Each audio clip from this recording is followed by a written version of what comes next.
Welcome to AI and the Death of the Shared Narrative. The title is Rob's, the blurb is mine, actually. So we'll start with introductions, and unlike last night, I actually feel semi-qualified to pontificate on this subject. My name is Wally Waltner. I am a sci-fi fantasy author, primarily with Raconteur Press, but I will switch hats for this conversation. I've been in enterprise software for almost 30 years, going back to a company called Peregrine Systems. If you've been in the service management or asset management space in IT, you'll recognize Peregrine. I'm currently now with a ServiceNow delivery partner. One of the, I would say Peregrine is one of the spiritual predecessors to them. A lot of the major enterprise software companies are throwing AI into everything, and it's one of the things that we're seeing. I'm actually looking, based on what I'm seeing, I'm getting in with a couple of friends, and we are starting an AI consulting startup that's more human-centric than what I think most consulting companies will be doing, just because we want to see the technology serve the people instead of and serve the customer rather than vice versa. So been spending a lot of time, particularly in the last 3 years, learning more about AI and finding that there's applications in the creative spaces as well, and all the conversations that go along with that. So with that, I'll go to my right and let the panel introduce themselves for in some cases fourth or fifth time. Bugs. Threat or menace. I'm Blake. Actually, I should apologize for my rank hypocrisy yesterday. My books are full of sex. It's all bug sex. There's a very graphic B section. I'm embarrassed. Yeah, can I? All of us. Hello. Oh.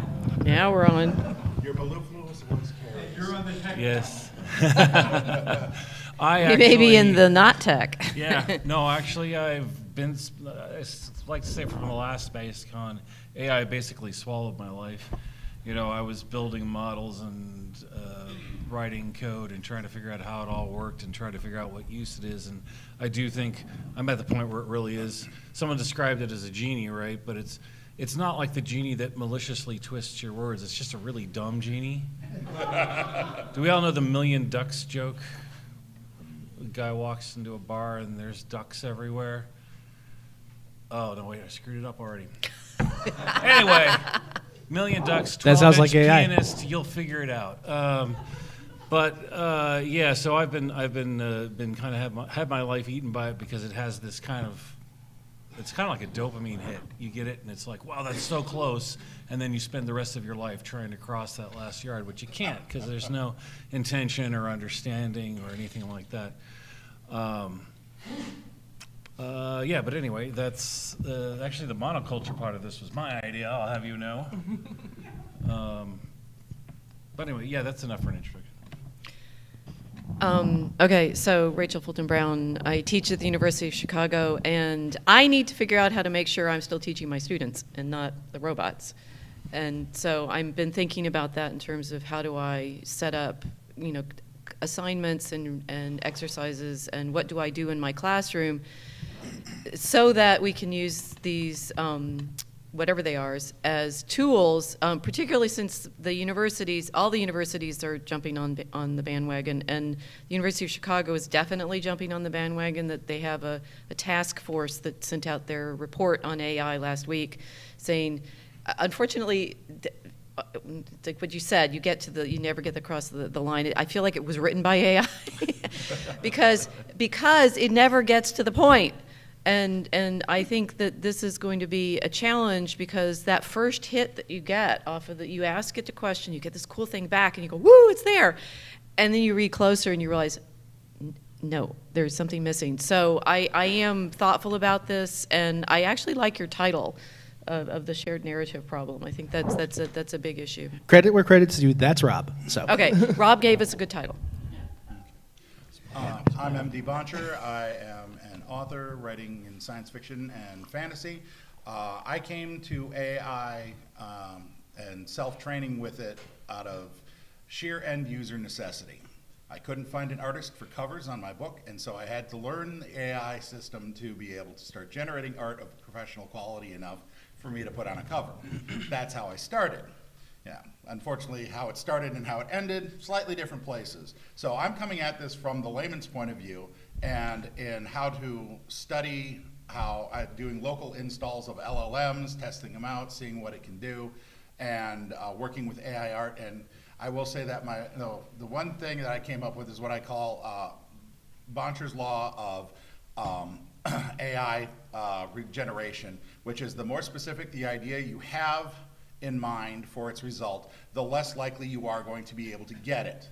It will, as he said, it will get you the everywhere but the last mile for delivery. So you gotta figure out a way to do it over, and I have wasted months, I think, in time of playing with images, working with iterative generation, with in-painting, out-painting, and all the different variations that you can use to try and force an AI image generator to give you what I wanted for my image.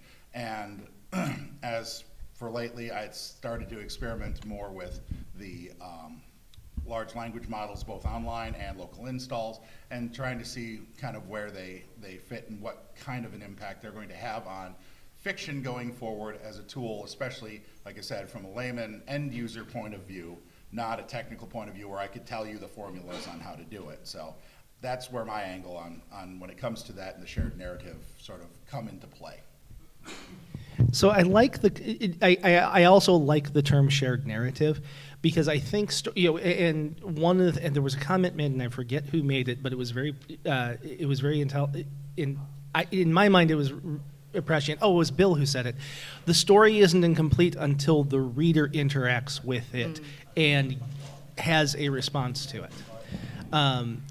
And so if I use that as kind of an anchor concept of what do we mean by shared narrative, and I want to I actually want the panel to comment on what shared narrative means to them and what they think of first when you say shared narrative, and based on that, what are the gaps? We say AI gets us 80% of the way there, but that's in different contexts that'll mean different things. For me, we've kind of touched on frequently, when you're using AI for image generation or for brainstorming ideas, there's that small piece that keeps it from being truly the author's, because they can't read your mind.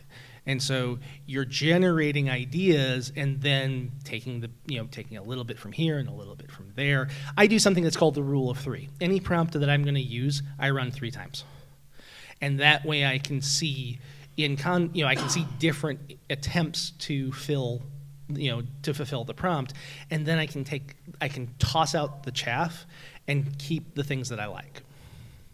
So what in your mind is the shared narrative, and what is the gap that keeps it from being truly AGI as compared to just a pattern generator? You want to start, MD? Sure. Shared narrative, of course, at least for my definition of it, is a shared understanding of your universe, either as a whole through, say, national identity, or a peer group, or even a family, of basically forced outcomes, like being in a job where you're forced to work with people, not one of your own choosing. And that is the basis, I think, for a shared narrative that you would have. Sports teams, classic example of a shared narrative, everybody that follows it. We are entering an era with AI that is sort of similar to what I see in online video games, with those that want to play in an MMO with thousands, if not tens of thousands of players online at the same time, and they're all having a shared experience, versus those of us that want to download to their computer but nobody else is necessarily playing. They have their own individual, and it's fractionalizing a common culture, which is part of why we have a lot of, shall we say, social static going on, because nobody is necessarily having that water cooler moment. That would be one of the best analogies for it, is what we used to have, water cooler TV. You'd go into work on Monday, hey, did you see the game, Seinfeld, whatever. Those were the classic touchstones of a common narrative, because everybody had seen the show and they had a common opinion. AI, I think, is going to accelerate some of these things purely because you are allowed to customize your own entertainment for you specifically and no one else, and therefore your time spent there, taken out of the attention economy that everyone gets the same amount time, is not going to be shared by anyone else, so you are going to start losing the ability to interrelate, except for the base commonalities of the AI models that you've been using. So the way you phrase it, I think, is actually two different questions, because sort of what we get from the AI versus how we actually exist as a community with a narrative. So let me think about that. Almost none of you in the room know what I know. In fact, none of you do, because you haven't read the same books that I have. And I mean, as a teacher, I am, my day job is book lists. Right here, have you done the reading? Here, I set you up in a narrative, right? There's a lot of lists on the Dragon Common Room site where people say, what do I want? And you want this quick thing, of course, which you can't get because you have to stand and read the books. And this is a riff off. The AI can't read the book for you. Sorry, it can summarize things, but that's not the same thing as reading the book. It's not the same sort of practice of thinking yourself into the problem and the story and the web making and things like that. But back to, I make book lists for people that then I talk with them about in class. Okie dokie. I haven't had a shared narrative to start with since I was, got my job in 1994. And the older professors at that time were saying, we used to be able to rely on the fact that everybody knew the scriptures. And I'm like, indeed. What a nice life you had, right? How simple. How simple, but they're wrong too, because, some of the things that happened, I don't know, in the 60s with Vatican II was somewhat frustration that there wasn't a shared narrative then. The existence of a shared narrative is as much the fantasy version of it. It existed once upon a time and we've lost it. Repeat endlessly throughout history. Mm-hmm. What I find but on the opposite side, we can't think as a community without a shared narrative, right? Mm-hmm. So as a historian, I'm obviously regularly on the front lines of which story are we telling to each other so that we feel like there is a we, which is why my Beowulf lecture was so interesting. I hope it was interesting. The we of the poem, we have heard, right? There's one manuscript, which means there's no shared narrative of this poem, this story, this anything for 1,000 years between the copying of the manuscript and now. Right, that most people didn't know about Beowulf until the 19th century. So there was no we except for the lost community that the poet was writing to. And there was only ever one copy. And yet we've created we out of the 19th century and Tolkien and all sorts of things, more of a we than that story ever had in the past, except for with the Geats in the 5th or 6th century. So I guess it's, just as an opening thought, it's an ongoing process. It is my job to help people share the story together and talk about it. And it's a continuing practice. We have, these short people called children that aren't born with all the stories in their heads, right? So we have to tell them and work with them and can continually bring them in.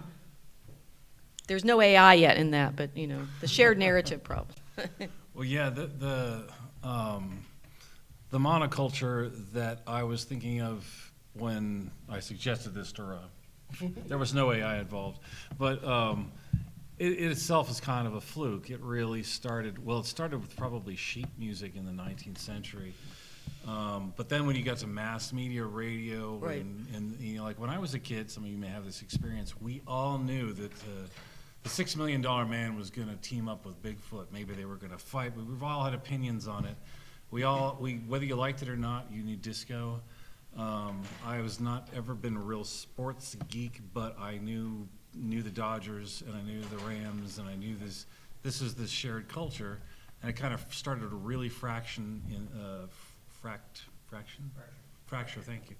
It's early in the '80s, right? And then you started seeing all these little niche cultures, which suited me very well, right? You know, I like movies, and we went from 70 movies a year being released to 200 in 1984 or so because of video. Now, of course, it's 800 that appear in a theater every year and thousands, tens of thousands that appear online.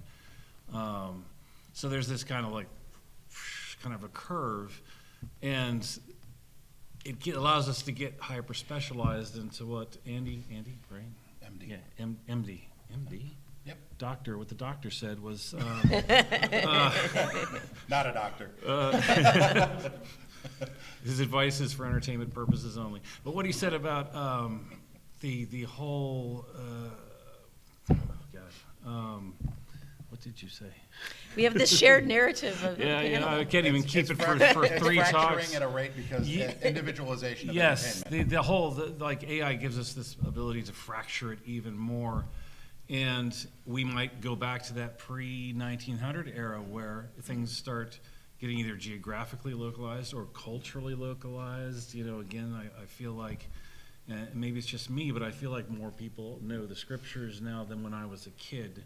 You know, like it was. It's all online. Yeah, you can actually read it now, and you can actually find out what it means. You know, you can get some context. Like if you've ever tried to read Numbers, you know, in the Bible, you're like, who, what? Begat. Trips me every time. I got this great narrative going. I got wait, who, what? Wait, what is a very? That was the we of the time. That's the we. Right? That's yeah. the we. Mm-hmm. And I feel like, you know. It's interesting to see that there's going to be this bifurcation, but the not even a bifurcation, a multifarication of people are going to be very idiosyncratic because it is very, it's the thing for you. It's been made for you, for your specific interest. The flip side of that is it's very lonely, right? Yeah. There is no one to talk to about it because now you've gotten so far up your own interests that you can't talk to anybody else. You don't have any shared ones. At the same time, what I think it's accurate to say that there is increasing specialization and fractionalization, but I make that fractionalization akin to slicing up a piece of well-made cherry pie, in the sense that you see lines of demarcation when you cut the crust, but the filling flows in underneath it. Even though, you know, even though not every, and some of those tropes and memes get out into the general public. If I say Leroy Jenkins, you do not need to have played World of Warcraft to understand what that means. I don't understand what you just said. Actually, I'd believe that just because of the academia you're in. No. You're wrong about me as an academic. I'm here after all, right? So, but the thing is, it's World of Warcraft. It's an enormous community, right? And yet, I mean, name any like pop star whose music you may have. I don't know whether I've ever heard a Taylor Swift song. Yeah. Right. It can be. Just shake. So I was gonna say. But it can be a giant community, and you still not know about it. Well, that's part of being a giant community is that you can't know it all. And so you are also relying somewhat on pattern recognition, and here's how I'm segueing it back to AI, in order to in order to put the pieces together. If the first time I heard Leroy Jenkins, because I wasn't deep into MMO, I didn't get it. I saw the YouTube video, and my daughter was doing some MMO, so then it all of a sudden made sense. It was, because it's the shared narrative of you make this detailed plan, and everyone's trying to go in and be cooperative, and it only just takes one doorknob to make it all go higgledy-piggledy, and everyone suffers as a result. So, thank you for using higgledy-piggledy. and AI, at least in its current form, is nothing more than a pattern recognizer. And it will try to assemble the patterns, just like we try to assemble the patterns. When we don't have enough information, our brains try to fill the gaps in. And sometimes we think we're smart enough to fill the gaps in, and many of us know we're not, and so we go and try and research. But that's what AI is. And AI is the example of, I'm going to try and get as close as I can to keep you happy. That's the other thing, is to keep in mind. So with that in mind, how do we as creatives use the tools in a way that doesn't self-sabotage? Go ahead, Blake. Very, very lightly. One of the things about AI is that it panders to us in the worst ways. First, the dopamine hit of, oh, that's so close. We were talking about that, where you're like, oh, that is so close. That's amazing that you could do that. There's nothing there, but you start talking to it. And then you can't get that last part. The closer you get, the more it yanks it away. It really is kind of demonic. I don't know. It's a I've been vicious, sayand that for years. Yeah. before I it's a finally vicious persuaded. Greek philosopher that won't let you cross the last half. Yeah. and the and then the other thing is, it's like I have used it for, like I said, I've said this earlier. My book 5 in my series has a space station where the person is kind of trying to figure out why humans don't thrive in space. And I'm like, okay, he wants algae to generate oxygen. And there's a lot of problems with that, but I'm like, is this really too far out? Like, would you do this?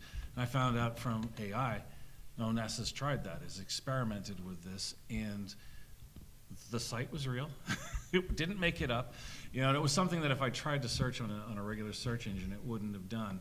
And that is, I think, a pretty good use. Like, search engines are now useless. The AI may replace that, and I think that's fairly benign. But then I'm like, oh, throw together a plot. Here's some plot points I want to hit. Throw together a synopsis or an outline or something like that. And it's just awful. It's just drab, and it's you've got to fish through piles of junk to find something. In which case, what you're really doing is what we were doing last night, sort of with the made-up world thing, where it's like you might as well just throw the cards in the air and connect your Road Warrior to your Twilight to your whatever. But I fear that when you talk about we fill in, that's an important skill.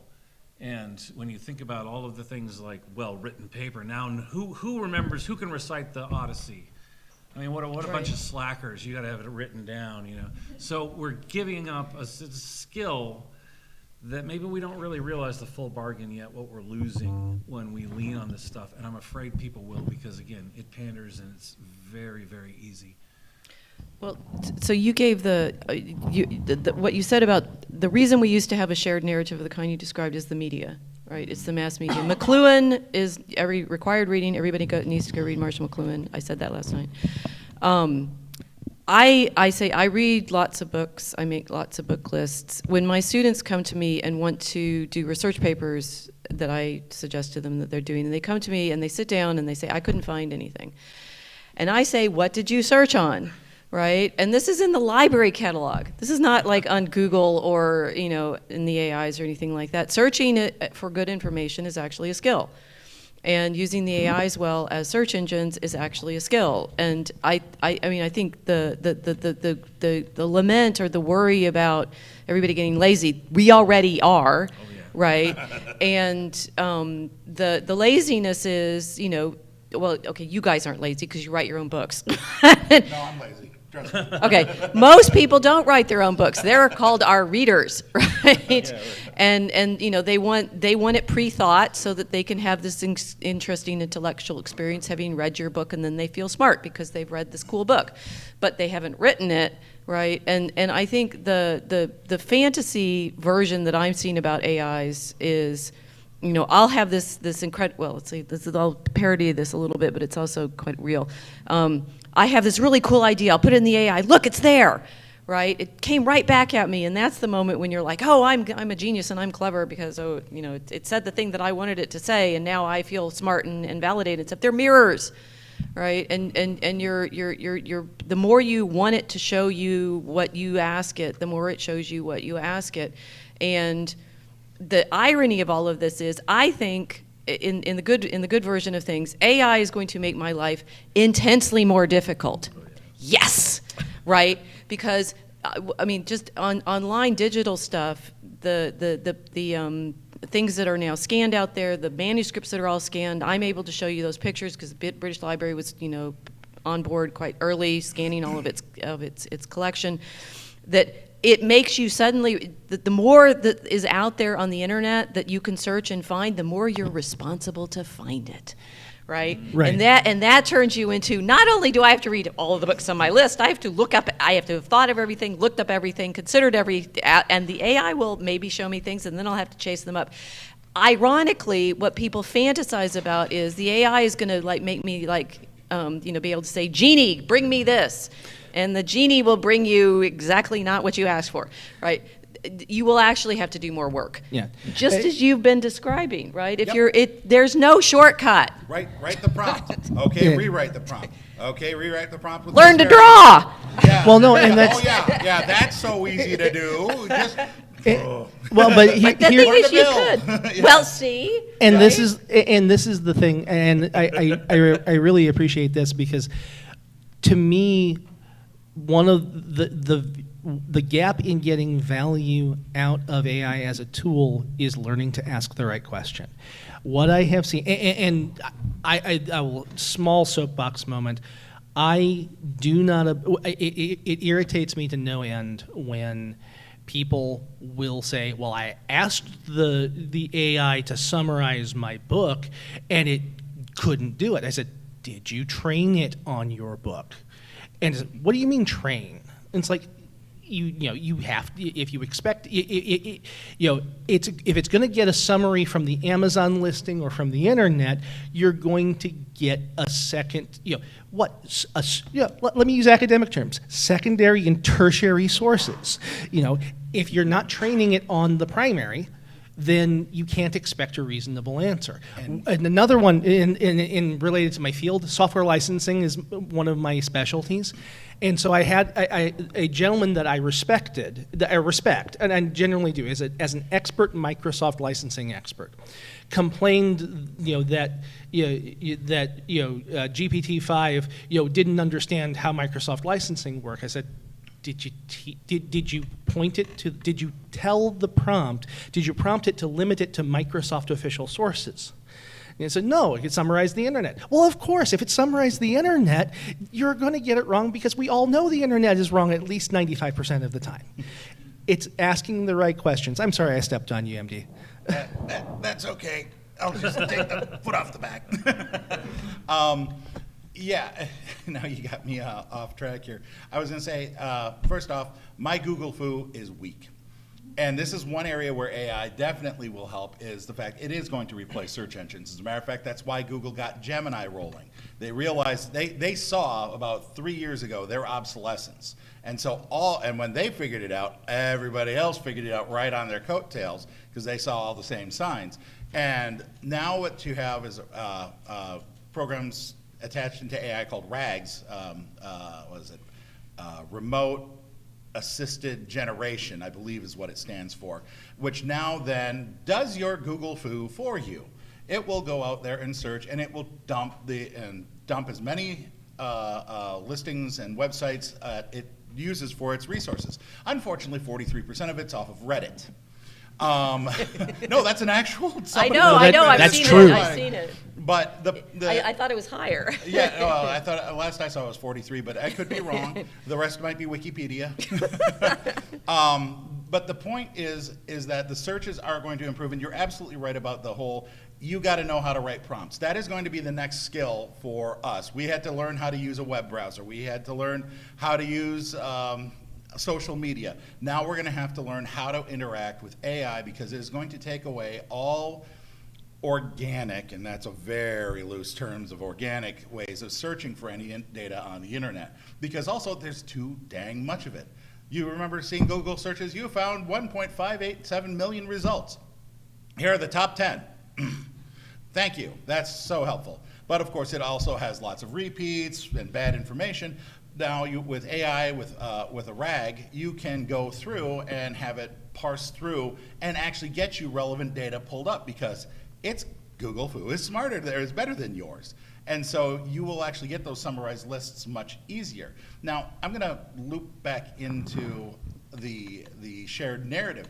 This actually is a way that the shared narrative can be restored, because you can use it to kind of come together with common search results from accurate data, and it can sort of start funneling it back together. It's just something I was realizing listening to you, that it can be used as a way for a shared narrative to generate.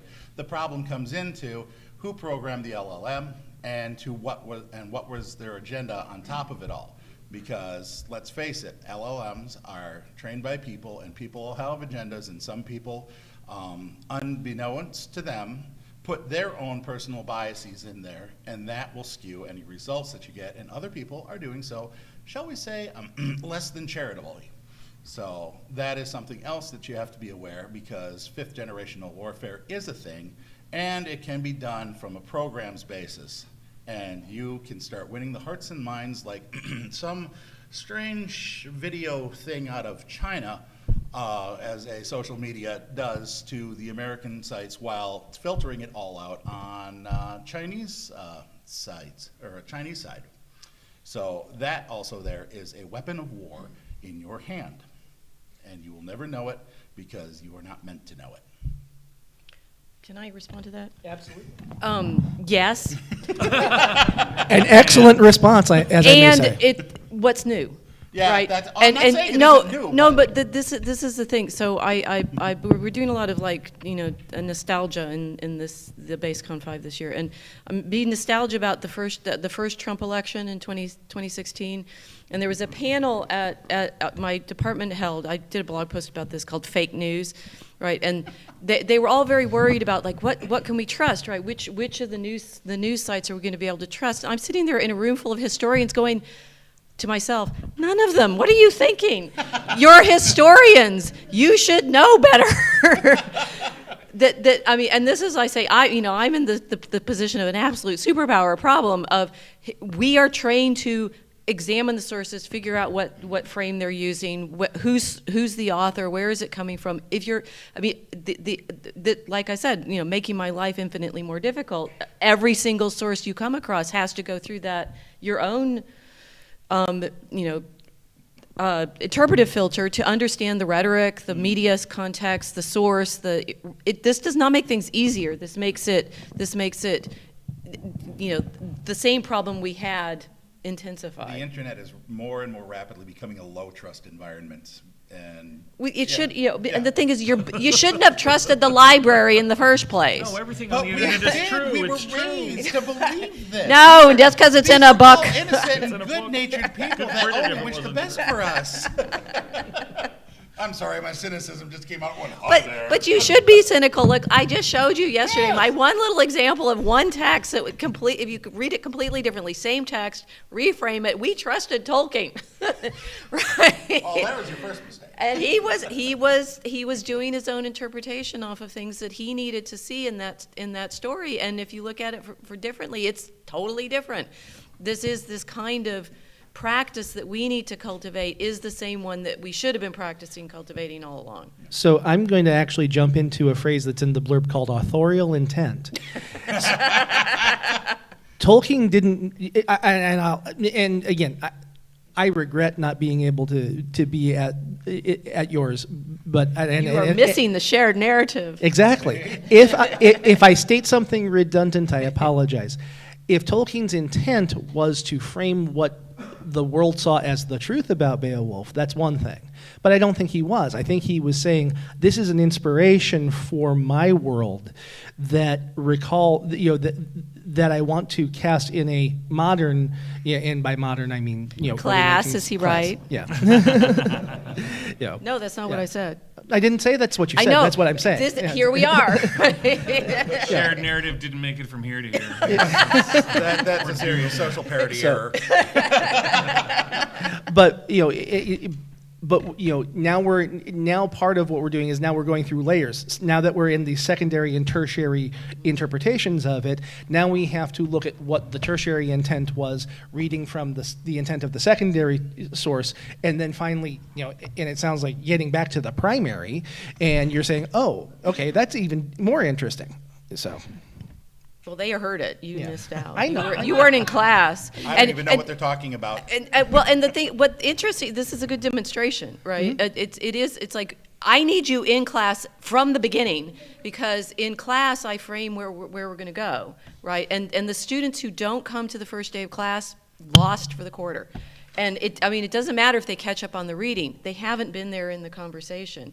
And I'm wondering with our AI thing. So Alex was telling me interesting things about AI. One, if we feed all of human knowledge into it in all languages, it converges on Plato, you said? No, the different models can converge the same model. They all converge. So maybe there's an embedded shared narrative in human wisdom. I love that thought. That has to be sourced from somewhere, though, and that's the divine. Well, yes, humanity, right? And this is the other thing I was thinking. It's like it's all fed on our production. So it's in fact the shared narrative is humanity. Are we ready for it? Oh, I don't think so, which is why we need divine providence. Very good. I'm just thinking, have you guys ever seen the or the commentary on Lord of the Rings by Noam Chomsky and Howard Zinn? It's a McSweeney's piece, and it starts, well, we can tell automatically this is favoring the elves in this story, this demonic betrayal of, or, it goes exactly how you'd think a leftist interpretation of Lord of the Rings would. It's the whole, the thing that I see is that, the whole of the information is in there. Like, I have to stop doing this, it's really dumb. Again, demonic. I argued Grok into admitting that the Poor Grok. What have you done to Grok? Just trying to get it to admit the truth. Because if you ask it, was the 2020 election rigged, it'll say no. If it's been checked, and I said, well, all right, rather than checking in all these sources, why don't you look at the numbers and tell me what the probabilities are? And it goes, oh, wow. You know what? You're onto something there. And said, so was it rigged? He goes, no, couldn't have been rigged. You realize that eventually you're going to send Grok into overload like Kirk did to the Nomad probe in the original series, and then you're going to blow up Elon Musk. It's a category error. Don't try to have a good time. I'm trying to change the mind of something that doesn't have a mind, and it's like... Mirror, mirror on the wall, who's the most gullible of them all? Well, and the funny thing is, and we talk, so I hate to do this. So back when I was an undergrad, I graduated in 1994, by the way. It's like, but I remember Eliza.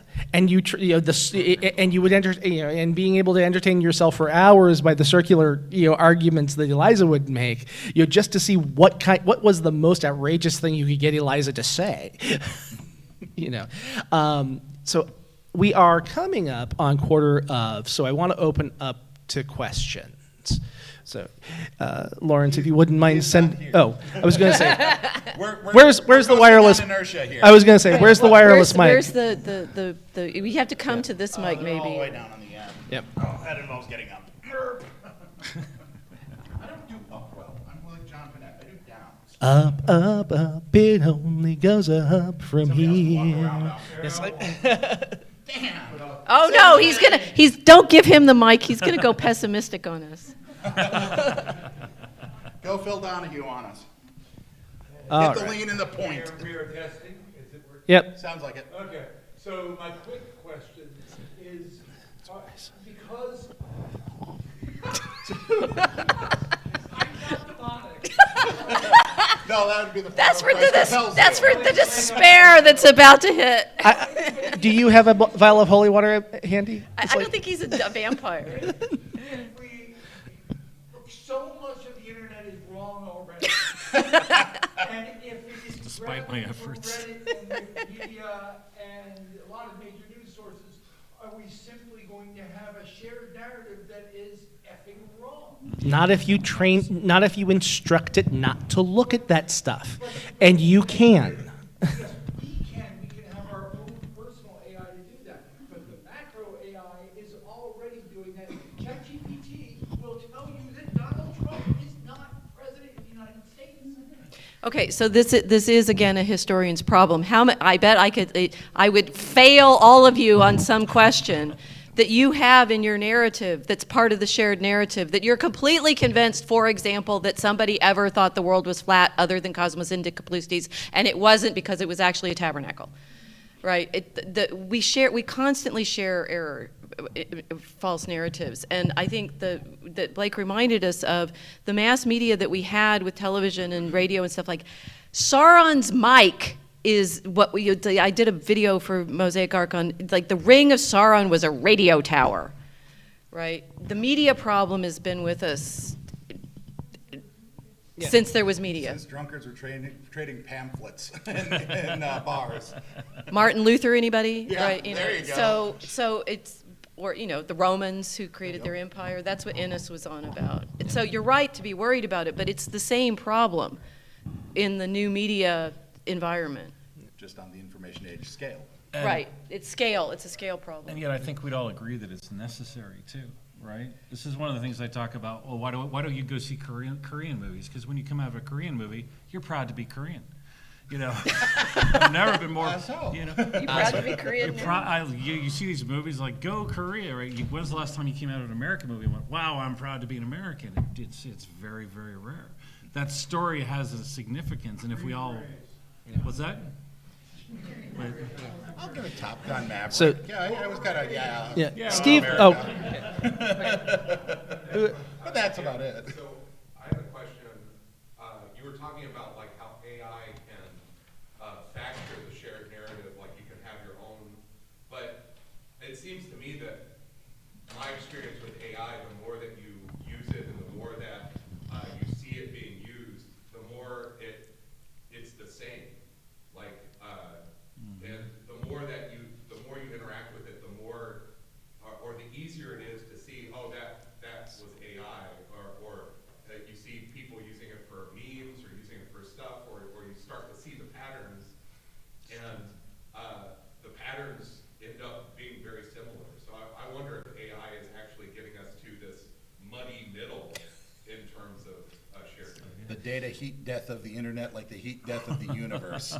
Everything's the same temperature and just static. Right. But it is going to pander to you specifically, right? So yeah, you're experiencing the same kind of mush everyone else is, but you're the star, which is, Thank you for reminding it's like, me something. it's like the, what is it, the Mary Jane? No, Mary Sue. Mary Sue, right? Well, you get to be the Mary Sue, right? That's and a lot of people are very, very happy with that. But yeah, if you look at it from the outside, you go, well, how banal, how much like everybody else, right. Everyone believes they are the hero of their own story. So, and one of the things that the AI companies, not even artificial intelligence in general, but what the companies are doing to get you to consume is that's what they're leveraging.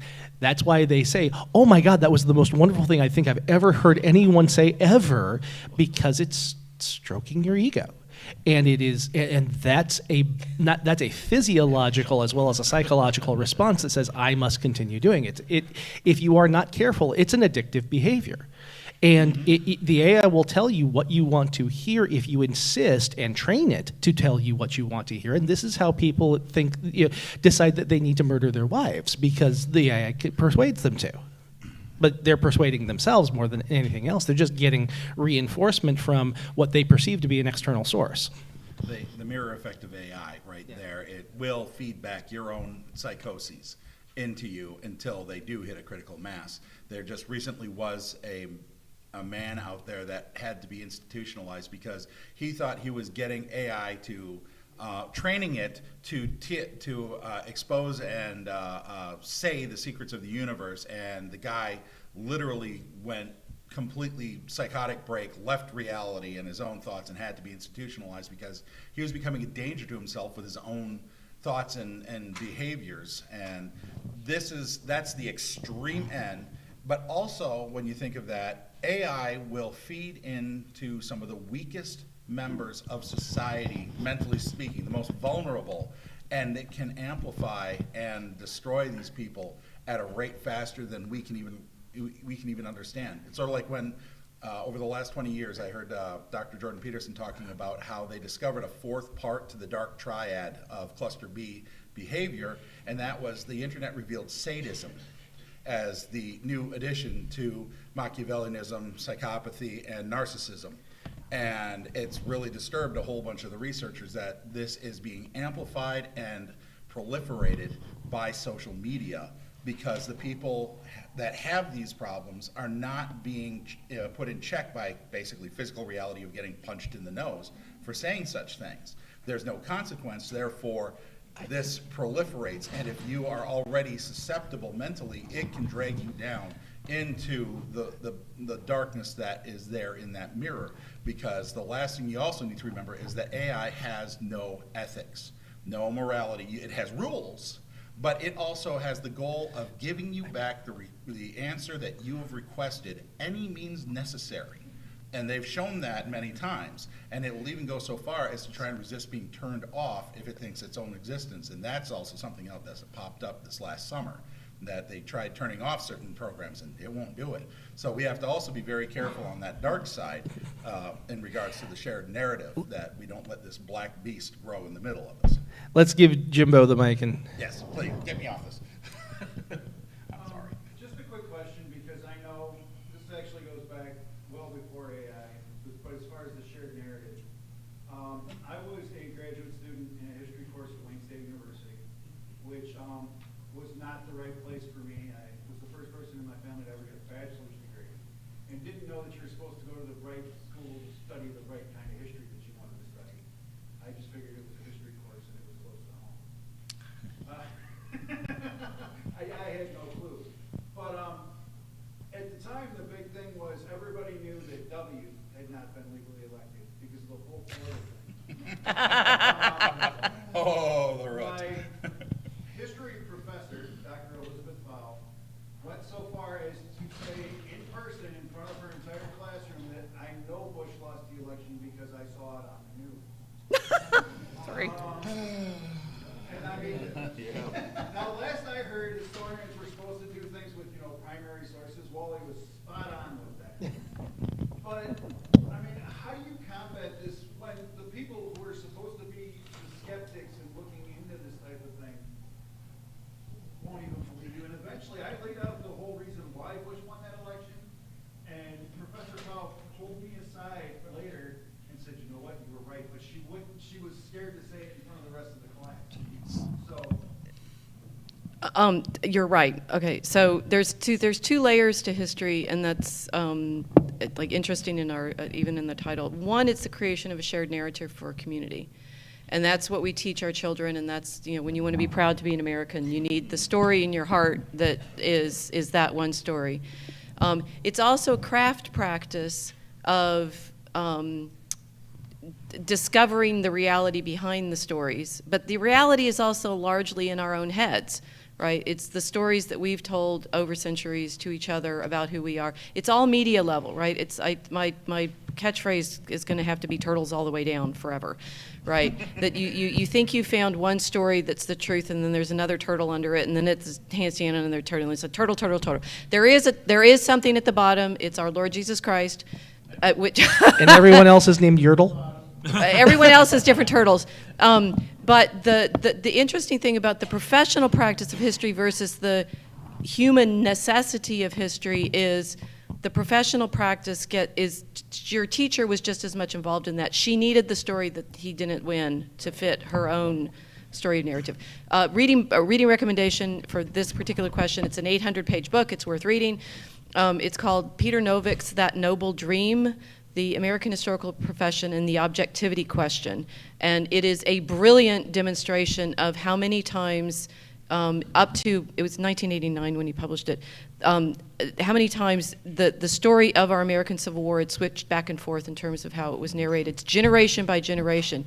When you come to graduate school and be trained in history, that's what you're supposed to find out, that the story has been, it's not the primary sources that are changing necessarily, it's our frames for what they mean. And we are, we're incarnate and imperfect, and God speaks to us in our human language, and he must be frustrated all the time because we never hear it correctly, right? So try again, right? And that's the reality of history, is that we're in the story of the revelation in time. And that's why That's not what That's a wonderful. That's actually a wonderful way to close, the panel. And given that we're at time, I wish to thank the panelists, and I wish to thank folks who. Yeah.